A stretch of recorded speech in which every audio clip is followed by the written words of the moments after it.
এখনকার যুগের টি-20-তে এই 125, 127, 130 ইভেন 140 করে আপনি উগান্ডার সঙ্গেও ম্যাচ জিততে গিয়ে হিমশিম খেতে হবে এবং ভারতের মতো টপ টিমের এগেইনস্টে, ডিফেন্ডিং চ্যাম্পিয়ন, ওয়ার্ল্ড চ্যাম্পিয়ন টিমের এগেইনস্টে খেলা কি হতে পারে এটা তো খুব স্বাভাবিকভাবেই বোঝা যায়।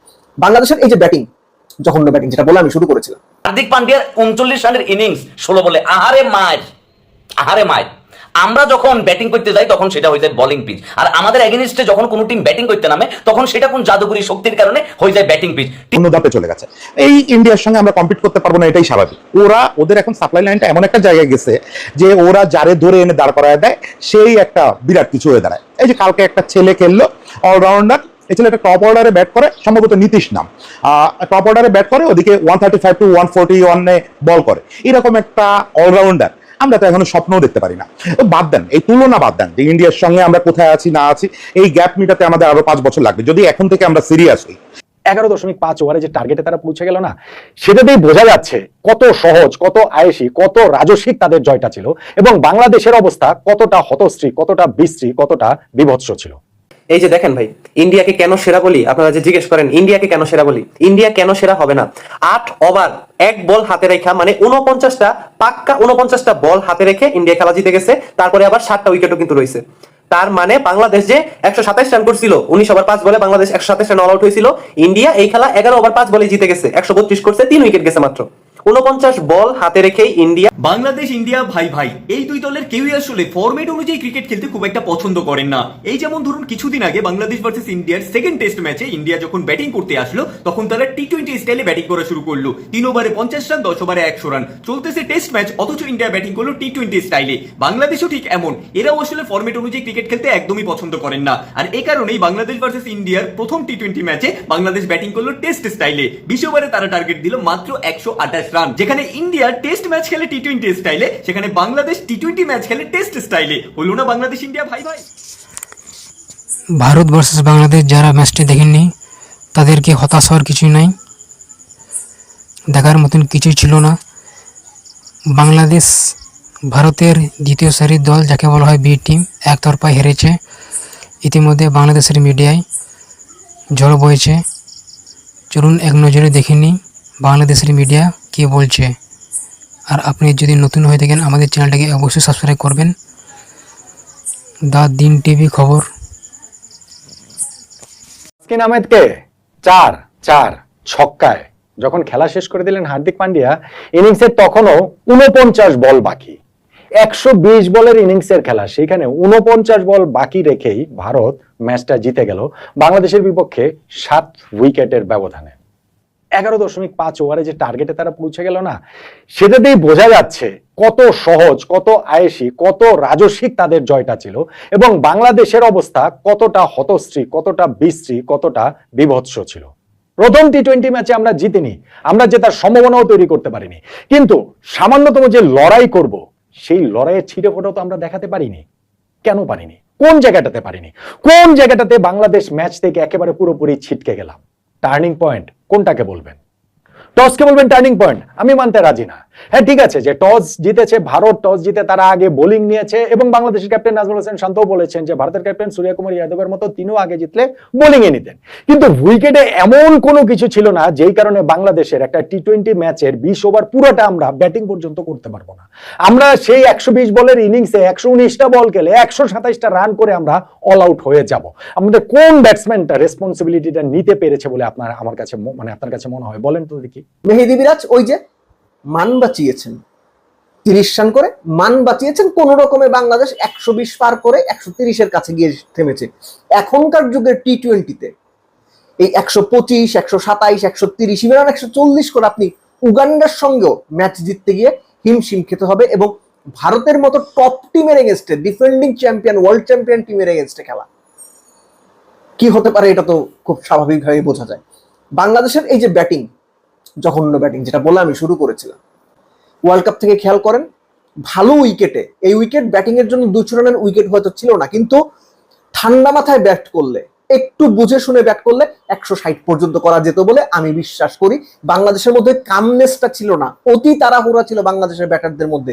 সেটা লিটন বলেন, সেটা জাকের আলী অনিক বলেন, সেটা মাহমুদুল্লাহ রিয়াদ বলেন, সেটা পারভেজ ইমন বলেন, এভরিওয়ান সবার মধ্যে অতি তাড়াহুড়া ছিল। 120 বলটাকে তারা মনে করছিলেন 60 বলের খেলা। কাম ডাউন টু ভারতের ইনিংস। ভারত যেভাবে খেলার কথা সেভাবেই খেলেছে। টি ম্যাচ কিভাবে খেলতে হয় আর টি-20তে টার্গেট চেস করে কিভাবে ম্যাচ জিততে হয় সেই শিক্ষাটা টিম ইন্ডিয়া আমাদেরকে খুব ভালো করে দিয়ে দিচ্ছে। মাত্র 11.5 বলে 128 রানের বিপরীতে তারা রান এসে 132। হার্দিক পান্ডিয়ার 39 রানের ইনিংস 16 বলে। আহারে মার, আহারে মার। আমরা যখন ব্যাটিং করতে যাই তখন সেটা হয়ে যায় বোলিং পিচ, আর আমাদের এগেনিস্টে যখন কোনো টিম ব্যাটিং করতে নামে তখন সেটা কোন জাদুকরী শক্তির কারণে হয়ে যায় ব্যাটিং পিচ। টি-20 লাগা টেস্ট, ওডিআই লাগা টেস্ট, আর টেস্ট লাগা ওডিআই। মানে টি-20 ম্যাচ খেলি আমরা ওডিআই মোডে, ওডিআই ম্যাচ খেলি আমরা টেস্ট মোডে, আর টেস্ট ম্যাচ খেলি আমরা আবার টি-20 কিংবা ওডিআই মোডে। মানে আমরা যে কখন কোথায় কিভাবে কেমনে খেলি সেটা আমরা নিজেরাই বুঝতেছি না। তাসকিন আহমেদ মাত্র 6 রান বাকি ছিল, নাকি সে আজকে বোলিং এ হাফ সেঞ্চুরি করে ফেলতো। 4 ওভার পুরা করানো, তার আগে কি সে 44 রান দিয়ে বোর হয়েছে। আর আমাদের ব্যাটসম্যানরা সে পারভেজ ইমন থেকে শুরু করি লর্ড দ্য গ্রেট শান্ত, মানে 11 ওভারের ভিতরে মনে করছে আমাদের ব্যাটসম্যান গুলো সব প্যাকেট হয়ে যায়। আর বাকি 10 ওভার কিংবা 9 ওভার খেলে আমাদের বলাররা। মেহেদী হাসান মিরাজ যদি আজকে না থাকতো 100 কোটা আমরা কোনোভাবে পার দিতে পারতাম না, কিন্তু লজ্জা শিক্ষা আমাদের কোনোদিনই হইতো না। অন্য ধাপে চলে গেছে। এই ইন্ডিয়ার সঙ্গে আমরা কম্পিট করতে পারবো না, এটাই স্বাভাবিক। ওদের এখন সাপ্লাই লাইনটা এমন একটা জায়গায় গেছে যে ওরা যারে ধরে এনে দাঁড় করায় দেয় সেই একটা বিরাট কিছু হয়ে দাঁড়ায়। এই যে কালকে একটা ছেলে খেললো অলরাউন্ডার, এই ছেলেটা টপ অর্ডারে ব্যাট করে, সম্ভবত নীতিশ নাম, টপ অর্ডারে ব্যাট করে, ওদিকে 135 to 141 বল করে। এরকম একটা অলরাউন্ডার আমরা তো এখনো স্বপ্নও দেখতে পারি না। তো বাদ দেন, এই তুলনা বাদ দেন যে ইন্ডিয়ার সঙ্গে আমরা কোথায় আছি না আছি, এই গ্যাপ মিটাতে আমাদের আরো 5 বছর লাগবে যদি এখন থেকে আমরা সিরিয়াস হই।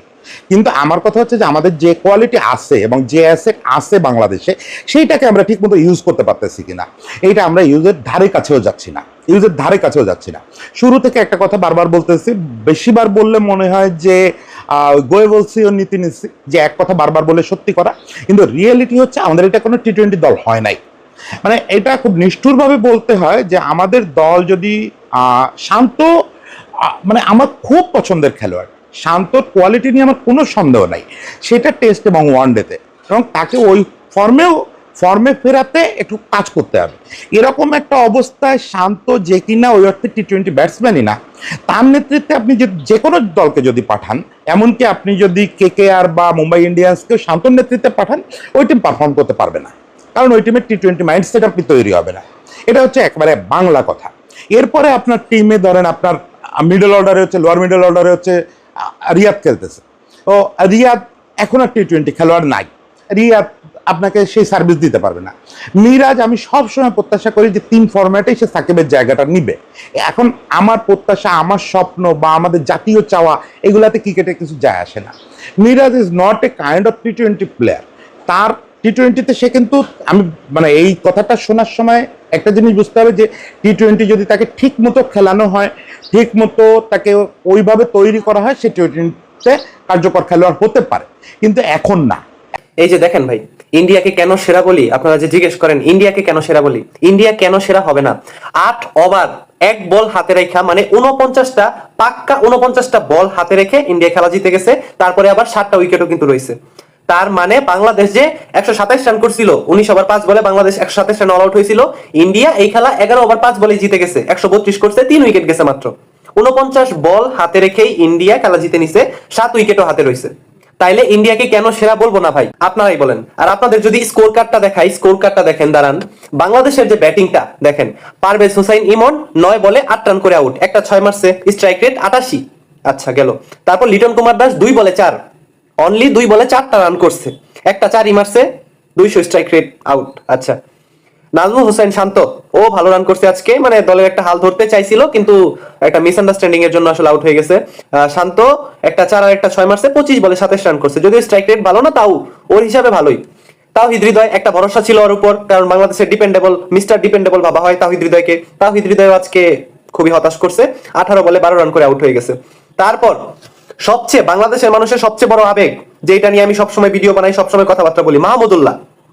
মানে এত বয়স্ক একটা লোক, ফিটনেসের ঠিক নাই, কোনো কিছু ঠিক নাই, এই লোকটারে যে নেওয়ার জন্য বাংলাদেশের ক্রিকেট ফ্যানরা কেন পাগলামি করে, বা ক্রিকেট বোর্ড থেকে, ম্যানেজমেন্ট থেকে যে মাহমুদুল্লাহকে যে কেন রাখে, এই বিষয়টা আমি বুঝি না। মাহমুদুল্লাহ নামলো, একটা সিঙ্গেল নিল এক বলে, পরের বলে হিট করতে গেল, মায়াঙ্কের বলে আউট, 2 বলে 1 রান করে মাহমুদুল্লাহ আউট।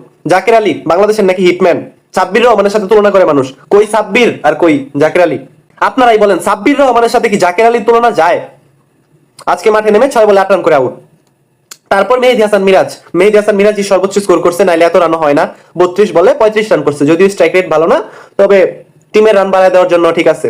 রিশাদ হুসাইন ভালো করছে, নামছে, একটা 4 মারছে, একটা 6 মারছে, 220 স্ট্রাইক রেটে 5 বলে 11 রান করে আউট হয়ে গেছে। ওর ভাই ও ব্যাটসম্যান না, প্রপার ব্যাটসম্যান না, বা অলরাউন্ডার ওরকমও না, সো ওর দ্বারা এটা অনেক কিছু। কারণ এরা শেষের দিকে নামবে, কয়েকটা 4-6 মারবে, এটাই স্বাভাবিক, রান একটু বাড়াই দিবে দলের, তো ওইটাই করছে। আচ্ছা, তারপর তাসকিন নামছে, তাসকিন 13 বলে 12 রান করছে, শরীফুল ইসলাম 2 বলে 0, মুস্তাফিজ 5 বলে 1, শেষ। তাহলে আপনি বলেন একটা টি-20 খেলায় একটা দলের স্কোর দেখেন, আপনি বাংলাদেশ দলের স্কোরটা বলতেছি আমি, একটা না 8, 4, 27, 12, 1, 8, 35, 11, 12, 0, 1, এটা নাকি একটা দলের টি-20 একটা ইনিংসের স্কোর, ব্যাটিং স্কোর। এই রান করছে একটা দল বাংলাদেশ। আচ্ছা, এবার আসি ইন্ডিয়াতে। কেন ইন্ডিয়াকে সেরা বলি দেখবেন, আমি সবসময় আমার ভিডিওতে বলি না যে ইন্ডিয়া সেরা এই জন্যই কারণ ইন্ডিয়ার প্রত্যেকটা প্লেয়ার কনসিস্টেন্টলি পারফরমেন্স করে। মানে একটা প্লেয়ার আজকে যদি না পারে, অন্য একটা প্লেয়ার ঠিকই পোষায় দেয়, অথবা যেদিন কোনো প্লেয়ার বড় একটা স্কোর করে না, সেদিন দেখা যায় যে প্রত্যেকটা প্লেয়ারই অল্প অল্প অল্প অল্প করে রান, অল্প অল্প রানে দেখা যায় রানের পাহাড় হয়ে যায়, সবাই রান করে, টুকটাক করে সবাই রান করে। এই যে দেখেন ইন্ডিয়ার স্কোরটা বলি আমি, ইন্ডিয়ার যেমন আজকে ভারতের সঙ্গে বাংলাদেশকে রীতিমতো একটা শিক্ষামূলক টি-20 যদি আমরা সফর হিসেবে ধরি, সেখানে শুরুটা হলো দারুণ, কারণ ভারত একরকম হাতে কলমে দেখায় দিল এবং শিখাইলো বাংলাদেশকে যে কিভাবে টি-20 ক্রিকেটটা খেলতে হয়, ব্যাটে, বলে, ফিল্ডিং এ, প্ল্যানিং এ অ্যান্ড এক্সিকিউশনে। বাট তাসকিনকে যেভাবে হার্দিক পান্ডিয়া মানে একটা আপার কাট করে 6 মারলেন, এবং তারপরে হার্দিকের যদি রিয়াকশনটা দেখেন, মানে এর চেয়ে চূড়ান্ত অপমান পৃথিবীর কোনো বোলার বা বোলিং সাইডের জন্য আর হয় না। মানে ওই অ্যাটিচিউডটা হার্দিক পান্ডিয়া, কারণ তাসকিন তাকে আগে বলে ইয়র্কার মেরেছিলেন, পরের বলেই হার্দিক তাসকিনকে যে জবাবটা দিলেন, এবং ইভেন তিনি বলটার দিকে তাকাননি পর্যন্ত, আপার কাট করে তিনি জাস্ট বোলারের দিকে তাকায় থাকলেন, এবং ওই মোমেন্টে তাসকিনের মানসিক অবস্থা কি হয় সেটা আমি খুব ভালোভাবে ফিল করতে পারি। মানে আমরা যারা ক্রিকেট খেলি আমরা জানি যে আপনার অপোনেন্ট, আমি তো মোবাইলে ক্রিকেট খেলতে গেলে অপোনেন্ট মাইর খাইলে আমার মেজাজটা খারাপ হয়।